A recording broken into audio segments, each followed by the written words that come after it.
Good afternoon. I'm here with June Jolie, Vice President of Strategic Thinking for the Hartman Group. June, I'm delighted to have you with me this afternoon. Every time I'm with you, I'm learning something new. And today we're going to talk about food ethnography and the anthropological methodologies that you use when you're talking and uncovering and discovering consumer behavior. First of all, tell me, what is a food ethnographer all about? Yes, so I am a food ethnographer, but a very specific food ethnographer. I'm a food ethnographer for the food industry. And so I go into people's homes and talk to them and observe their behavior, see how they eat, see how they cook, peek into their pantries and their refrigerators, go shopping with them, look in their purses to see what kind of foods and things they have in there. And then I take all that back to the office, and that's where the ethnography really begins. Because ethnography is not the interviewing, it's actually the writing of the culture. And so ethnography is really about, what we do is we think and write about how Americans eat today. That's interesting because when we started doing ethnography work, but maybe 12, 15 years ago, it was new to the industry and we were bringing something new and different. Today, we hear all the time about other researchers going out and doing ethnography work. There's a significant difference between what we do in many cases and what others do.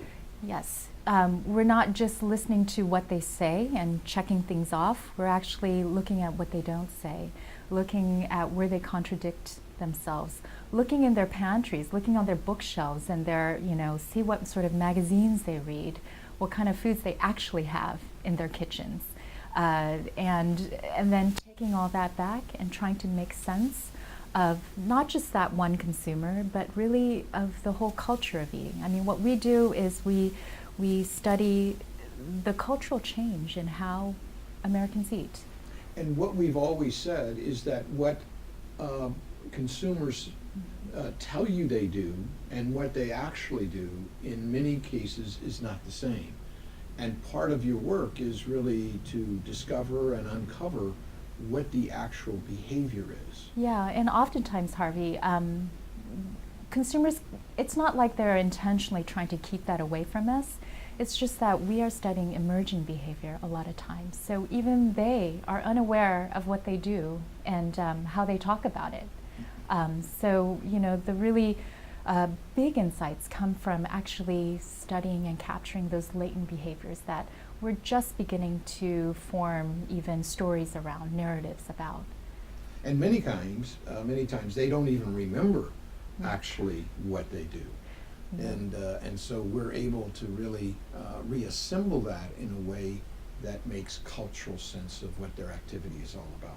Right. When we do this and we're immersing ourselves in consumers' homes or we're with them in shopping trips, should we be concerned that they are acting out something for us? How do we make sure that what we're seeing is actual behavior? Yeah, I mean, that's tough. So we use a lot of techniques, but really it's a good ethnographer. So we don't just sort of ask consumers a checklist of questions. We really have them start storytelling. So when they're storytelling and they're talking from an emotional point, from like remembering, they start to shift and they forget that we're even there, and they really start talking about their lives. And in that context, then we start asking them, well, how does this food fit into your life? How does this product fit into your life? And by that time, we have such trust and rapport. It really is a dialogue that we're having about food. And we're having it not just with them on an individual basis, but we're also trying to understand what we term the cultural apparatus, those enablers, that framework of influencers, including, I guess, their family and their friends and other things like reading material and TV shows that influence them. Is that correct as well? Yeah, definitely. And the big one that I know you didn't mention, because you want me to mention, is social media and the internet. Before, consumers used to, while they interacted with their social network, their friends and family and people around them, A lot of times the information of direction flow, especially around food, was one directional. It was, from somewhere else down to the consumer. And now what we're seeing is consumers are really interacting with each other, with companies, with the media. They want full participation in their food. And full participation doesn't mean just DIY. I'm going to catch the turkey and bake it myself, but really full engagement in food culture, because food culture is not just what we put in our bodies, but how we think about what we put in our bodies and how we share those and interact with. And what we at the Hartman Group have done for many, many years is really try to understand the culture of food as well as the overall culture in terms of how people live. Mm-hmm. And it's been that understanding that it's given us significant insights to behavioral change or potential behavior change. Why is culture so important? Culture is everything that we do, think, feel outside of just our personal preferences. So culture assumes that there's a collective movement of the way we do things and the way we approach things. And so what we're really studying is that collective narrative, storytelling, as well as behaviors. And so culture is important because it's bigger than all of us. Oftentimes it's things that we are just beginning to articulate. When we look at culture, we can catch things that are latent or emerging or just starting to show up. And what's important is that we are studying culture, and we believe that we're going through a cultural shift, that the biggest influence of what's going on today in the consumer world is not just necessarily the product or the social media, it's in context to the larger culture.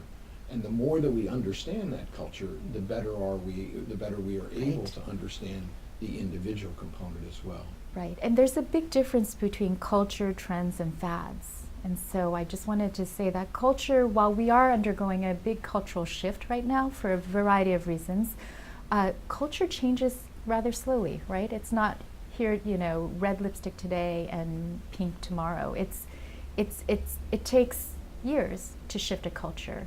And so as we shift this culture, we then understand better what consumers are going to do and Right. what they're anticipating to do. Right. And why they're doing that. And it's the why behind that that gives our clients so much power in terms of our research and our understanding of culture.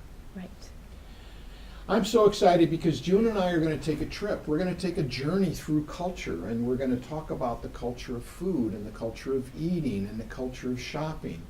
And I think it's important that we took time today to really understand the foundation of how ethnography and the way we look at the world and individuals works, because it's that content that's going to be important as we continue our conversation about culture and the consumer. Thanks very much for being here today, June. Thanks, Harvey. Okay.